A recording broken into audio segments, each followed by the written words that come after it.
Hey everyone, Mike here. I just wanted to give you a real quick tip on threaded inserts for 3D printing.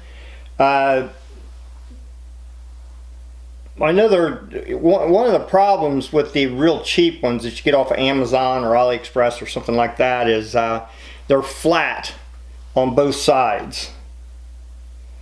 The threaded insert is flat on the top and the bottom, depending on which way the bottom and top is on where you insert it. Some of the better inserts are, have little projections that fit down into the hole, snug into the hole, so that you can push the knurled area down in there to grab the plastic. Well, there's an easy way to make these line up to the hole much easier when you use your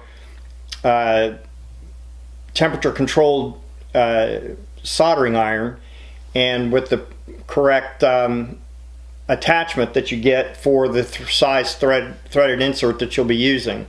I run, since this is PLA, I'm running the temperature up at 250 degrees Fahrenheit, which is probably a little bit on the cool side, but it does melt into the plastic and it goes in slowly, so that way I can keep better control on as I'm inserting the iron with the threaded insert on the end into the piece that I'm needing the threaded insert.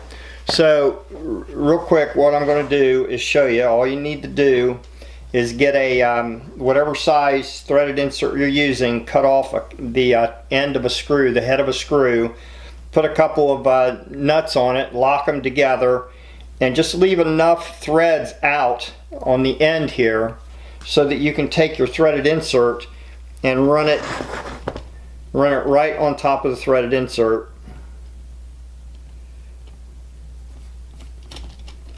And then you just hit the drill and use your file. And you just when you do this, you're going to put a small chamfer on the end of it.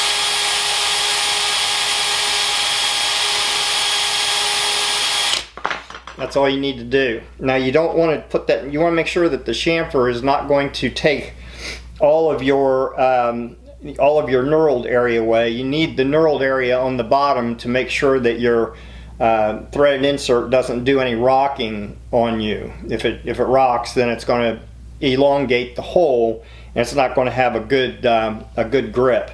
And I got lucky. And so with that on your threaded inserts, on the cheap ones anyway, if you put a small chamfer on the end of them, then it makes it a lot easier to insert them.